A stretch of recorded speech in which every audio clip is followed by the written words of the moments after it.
la llamada que la llevó a la muerte, el femicidio que sacudió a la Argentina. Hay crímenes que no solo destruyen una vida, sino que cambian para siempre la forma en que una sociedad mira la violencia, la justicia y las relaciones humanas. El asesinato de Rosana Galliano pertenece a esa categoría. No fue un hecho aislado, ni un arrebato, ni una tragedia inexplicable.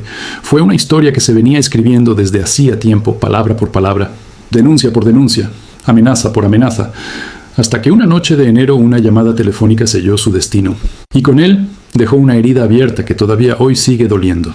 Advertencia: el siguiente contenido aborda hechos reales de violencia contra una mujer, incluyendo asesinato y maltrato. Este material forma parte de un documental informativo. Si esta temática te resulta sensible, te recomendamos continuar con cautela. Rosana Edith Galliano tenía 29 años. Era madre de 2 hijos pequeños, trabajadora, cercana a su familia, y estaba en pleno proceso de reconstruir su vida. Había decidido separarse de su marido, José Jacinto Arce, un hombre de 30 años mayor que ella, con quien había compartido una relación marcada por la desigualdad de poder, los celos, el control y, finalmente, la violencia. Para Rosana, la separación no era solo una decisión emocional, sino una necesidad de supervivencia. Ya no quería vivir bajo el miedo constante ni bajo la presión de un vínculo que, lejos de protegerla, la estaba destruyendo. La ruptura no fue simple. Arce no aceptaba la pérdida de control. Se resistía a firmar el divorcio, se mostraba hostil, la presionaba, la manipulaba. Rosana lo denunció por violencia de género y consiguió una orden perimetral que le prohibía acercarse a ella. Pero las medidas judiciales, como tantas veces ocurre, no lograron cortar del todo el vínculo. Arce seguía encontrando maneras de comunicarse, de aparecer, de hacerse sentir. La separación formal se volvía un campo de batalla, y en medio de ese conflicto estaban los hijos, la vivienda, los bienes y, sobre todo, una relación emocionalmente tóxica que se negaba a morir. Rosana se había mudado a una casa quinta en el barrio El Remanso, en Exaltación de la Cruz, una zona tranquila, rodeada de árboles, pensada para la calma. Allí vivía con sus hijos y recibía visitas frecuentes de su familia, especialmente de su hermana Mónica, que solía acompañarla y ayudarla con los chicos. Esa casa era su refugio, el lugar donde intentaba volver a empezar, el espacio donde soñaba con reconstruirse lejos del miedo. Pero ese refugio, esa noche, se convertiría en una escena de horror. Era el 16 de enero de 2008. El calor del verano se sentía pesado, denso, y el día había transcurrido con cierta normalidad. Rosana había pasado la tarde con su hermana y los niños. Habían compartido charlas, juegos, una rutina doméstica sencilla. Nadie sospechaba que algo estaba a punto de quebrar esa normalidad para siempre. Cerca de las 10 de la noche, el teléfono celular de Rosana sonó. Era José Arce. A pesar de la orden perimetral, la comunicación no estaba prohibida, sobre todo cuando se trataba de cuestiones vinculadas a los hijos. Arce le dijo que uno de los chicos estaba enfermo, que tenía fiebre, que necesitaba hablar con ella. El tono era urgente, preocupado, aparentemente legítimo. Rosana, como madre, no dudó, pero dentro de la casa la señal era mala, así que salió al jardín para poder escuchar mejor. Ese gesto mínimo, cotidiano, automático, fue el que selló su destino. Mientras Rosana hablaba por teléfono, sin saberlo, alguien la estaba esperando. Desde la oscuridad, desde un punto estratégico del terreno, un hombre armado disparó. Los balazos rompieron el silencio de la noche como un trueno. Rosana cayó al suelo, herida de gravedad. Había recibido varios disparos, algunos de ellos mortales. Intentó volver hacia la casa, arrastrándose, gimiendo, pidiendo ayuda, pero su cuerpo ya estaba vencido. Su hermana Mónica escuchó las detonaciones desde adentro y salió corriendo. La encontró tendida en el suelo, ensangrentada, luchando por respirar. El caos fue inmediato. Gritos, desesperación, intentos inútiles por salvarla. Rosana murió allí mismo, en su propia casa, en el lugar donde había ido a refugiarse del hombre que, paradójicamente, había sido parte central de su vida. La escena fue devastadora. No solo por la brutalidad del ataque, sino por la evidencia de que no se trataba de un robo ni de un hecho al azar. No faltaba nada. No había señales de lucha previa, ni de ingreso forzado. Todo apuntaba a una emboscada, a un ataque planificado, a una ejecución. Desde el primer momento, la familia de Rosana tuvo una certeza que no se basaba en intuiciones vagas, sino en años de convivencia con la violencia psicológica, el hostigamiento y el miedo. José Arce tenía algo que ver. No podían probarlo aún, pero lo sentían, porque conocían su carácter, su obsesión, su negativa a aceptar la separación, porque sabían que Rosana vivía atemorizada, que había denunciado, que había pedido ayuda, porque sabían que no era una mujer que tuviera enemigos ni conflictos que justificaran un ataque de ese tipo, porque el crimen no tenía lógica si no se lo leía desde el contexto de la violencia de género.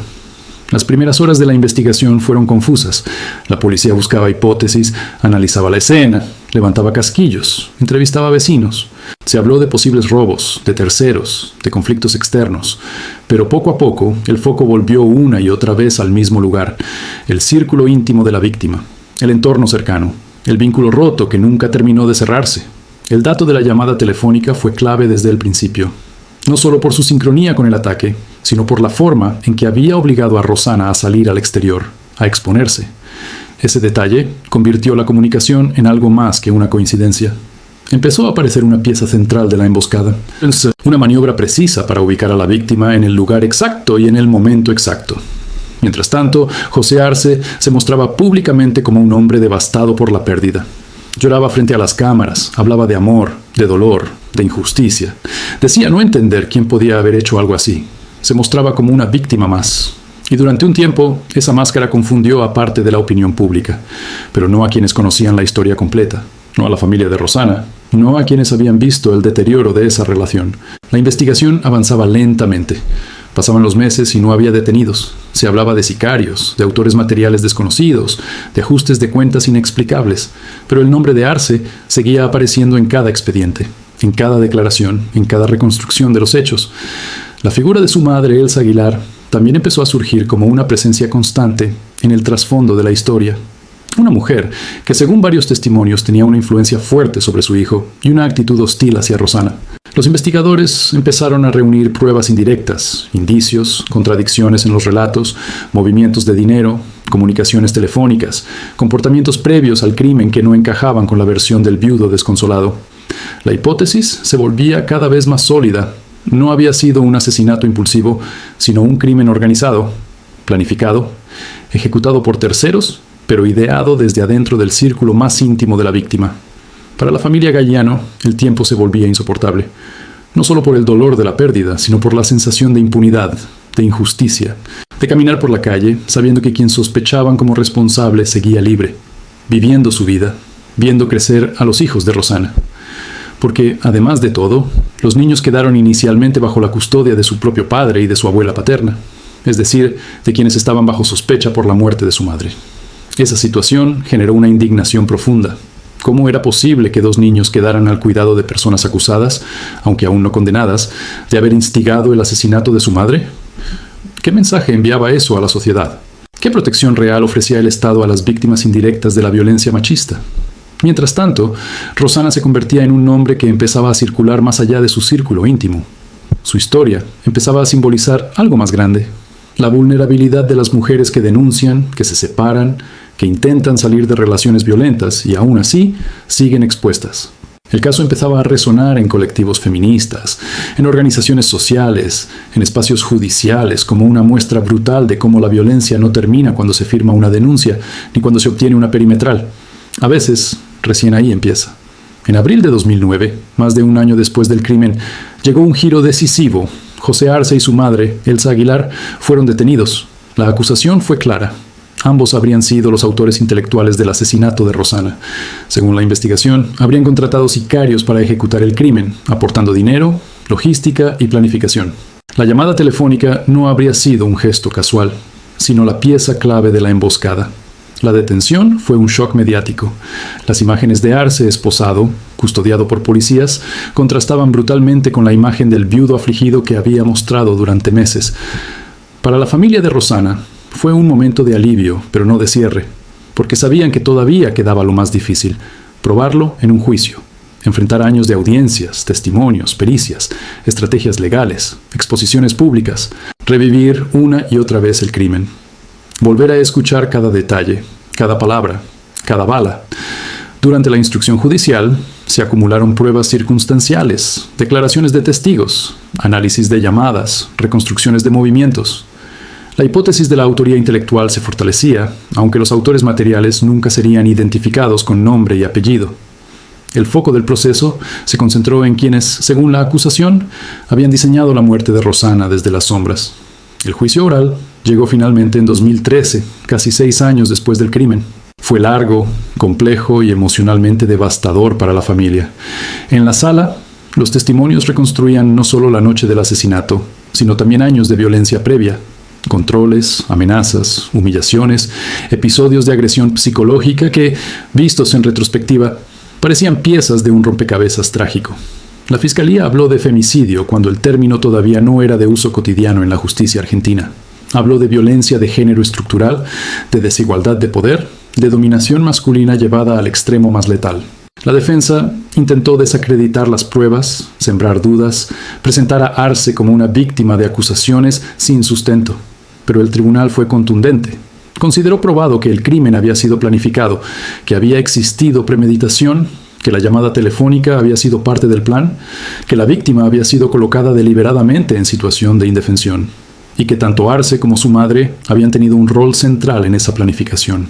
El fallo fue histórico, prisión perpetua para ambos como coautores del delito de homicidio triplemente calificado por el vínculo, la alevosía y la premeditación. La sentencia fue leída como un reconocimiento explícito de que no se trataba de un crimen común, sino de un femicidio, aunque el término todavía no estuviera incorporado formalmente en el Código Penal argentino. Sin embargo, la historia no terminó ahí, porque pese a la condena, Arce y Aguilar no fueron enviados inmediatamente a una cárcel común. Ambos obtuvieron el beneficio de prisión domiciliaria, él por razones de salud, ella por su edad avanzada. La decisión judicial generó una nueva ola de indignación social. Para la familia de Rosana fue un golpe durísimo. No solo sentían que la justicia había tardado demasiado, sino que ahora parecía incompleta. Porque quienes habían sido condenados por planear su asesinato seguían viviendo en sus casas, bajo monitoreo, pero en libertad. Mientras tanto, los hijos de Rosana seguían en el centro de una disputa silenciosa y desgarradora. Eran víctimas invisibles de un crimen que les había arrebatado a su madre, y que, además, los obligaba a convivir con quienes habían sido declarados culpables de su muerte. Esa situación se convertiría en una de las aristas más dolorosas y más influyentes del caso, pero su desarrollo y sus consecuencias forman parte de lo que vendrá después. La historia de Rosana Gayano no terminó con la sentencia judicial. Para su familia, para sus hijos y para una sociedad que empezaba a mirar de frente la violencia de género, lo más difícil comenzó después, porque una condena no borra la ausencia, no repara los años de miedo ni devuelve una madre a sus hijos, y porque, en este caso, incluso la justicia parecía incompleta, atravesada por vacíos legales, contradicciones institucionales y heridas abiertas que tardarían años en empezar a cerrar. Tras la condena a prisión perpetua de José Arce y su madre Elsa Aguilar, la sensación inicial fue de alivio. Por primera vez desde aquella noche de enero, la familia Gayano sintió que el Estado reconocía oficialmente lo que ellos habían sabido desde el primer día, que Rosana no había muerto al azar, sino que había sido víctima de un crimen planificado desde el interior de su propia historia íntima. Pero esa sensación duró poco, porque casi de inmediato llegó el golpe más desconcertante. Los condenados no irían a una cárcel común. Arce obtuvo prisión domiciliaria alegando problemas de salud. Aguilar, por su edad avanzada, también fue beneficiada con el mismo régimen. Ambos permanecieron en sus casas con monitoreo electrónico, pero lejos del encierro efectivo que muchos esperaban como parte natural de una condena a perpetua. Para la familia de Rosana, aquello fue vivido como una nueva injusticia. No solo porque sentían que el castigo no estaba a la altura del crimen, sino porque los hijos de Rosana seguían viviendo bajo el control de quienes habían sido declarados culpables de planear su asesinato. Ese dato estremeció a gran parte de la opinión pública. Dos niños que habían perdido a su madre de la forma más brutal imaginable estaban siendo criados por su padre y su abuela paterna, condenados por su muerte. El sistema judicial argentino, hasta ese momento, no contaba con herramientas legales claras para impedir que un progenitor femicida conservara la patria potestad. Y ese vacío legal se volvió insoportable cuando quedó expuesto en toda su crudeza a través de este caso. Los niños crecían en un entorno marcado por el silencio, la tensión y el peso de una historia que, aunque nadie se las explicara con palabras, estaba presente en cada rincón de sus vidas. Para la familia materna, aquello era una tortura constante. Ver a los hijos de Rosana alejados, sin poder brindarles contención, sin poder protegerlos de un contexto que sentían profundamente injusto y peligroso a nivel emocional. No se trataba solo de custodia legal, sino de reparación simbólica, de dignidad, de memoria. Mientras tanto, los años pasaban. El caso Gayano se iba transformando en un emblema dentro de los movimientos contra la violencia de género, no solo por la brutalidad del crimen, sino por lo que revelaba sobre las fallas estructurales del sistema. Una mujer que denuncia, que obtiene una orden perimetral, que intenta separarse, que busca rehacer su vida, y aún así es asesinada. Un femicidio que no ocurre en un contexto de marginalidad extrema, sino en una zona tranquila, en una casa quinta, en el marco de una familia aparentemente estable. Un crimen que desmonta el mito de que la violencia machista responde a perfiles sociales específicos. No, la violencia atraviesa todas las clases, todos los territorios, todas las biografías. El nombre de Rosana empezó a circular en marchas, en discursos, en informes judiciales, en debates parlamentarios. Su historia se convirtió en argumento, en ejemplo, en herida abierta. Cada vez que se hablaba de femicidio, su rostro aparecía como símbolo de una lucha que recién comenzaba a adquirir un lenguaje propio en Argentina. En ese contexto, el caso empezó a empujar transformaciones profundas, aunque lentas, en la forma en que el Estado abordaba estas violencias. Uno de los puntos de quiebre fue justamente la situación de los hijos de Rosana. La indignación social creció cuando se supo que seguían bajo la custodia de los condenados. Ese dato encendió un debate jurídico que hasta entonces había sido marginal. ¿Puede alguien que asesina o manda a asesinar a la madre de sus hijos seguir ejerciendo derechos parentales? ¿Puede el Estado permitir que un niño crezca bajo la tutela de quien destruyó su núcleo familiar? ¿Dónde queda el interés superior del niño frente a los tecnicismos legales? La respuesta, en aquel momento, era dolorosa. La ley no lo prohibía de manera explícita. Y esa omisión dejaba a cientos de niños y niñas en situaciones similares, invisibilizados, atrapados entre el dolor y la burocracia. El caso Gayano se convirtió entonces en uno de los motores para impulsar un cambio normativo que reconociera que el femicidio no solo destruye la vida de la mujer asesinada, sino también la de sus hijos, que quedan huérfanos de madre y muchas veces bajo el poder del agresor.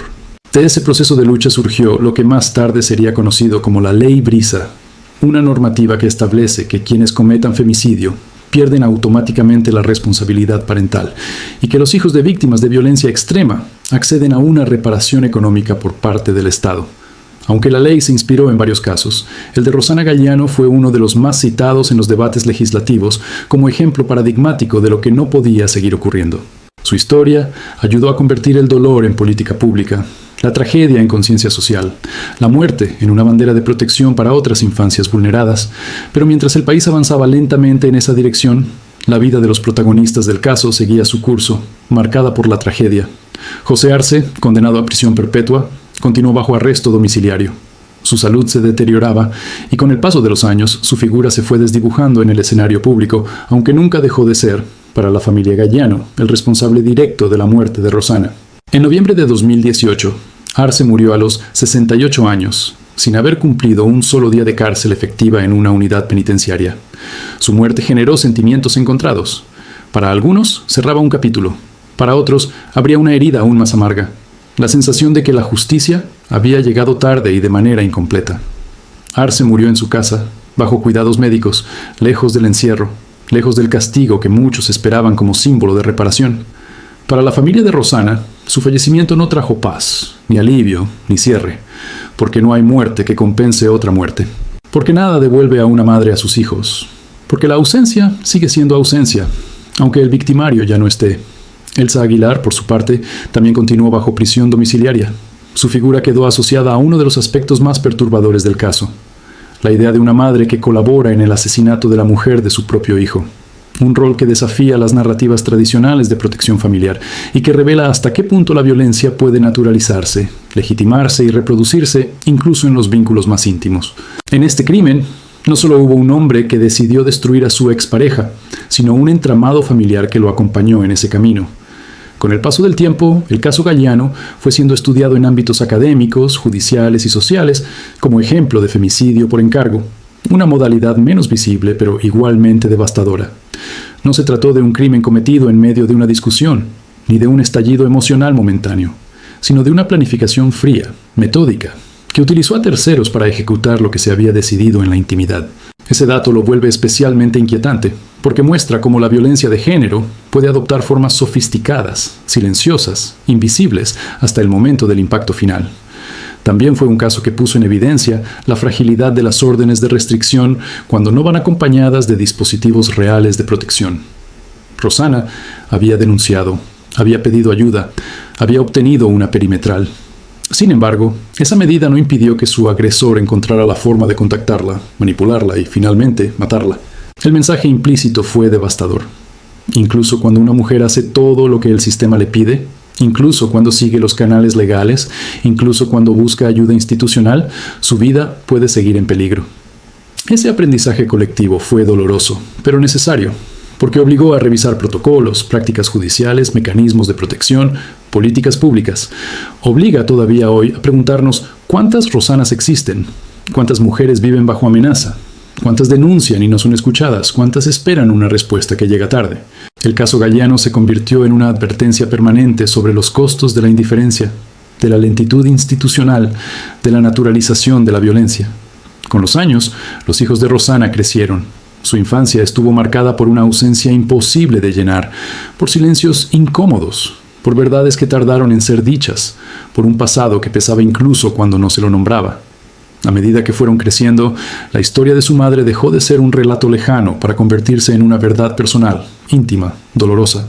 Una verdad que no solo hablaba de una muerte, sino de una traición, de una violencia extrema, de un sistema que no supo protegerlos ni a ellos ni a ella a tiempo.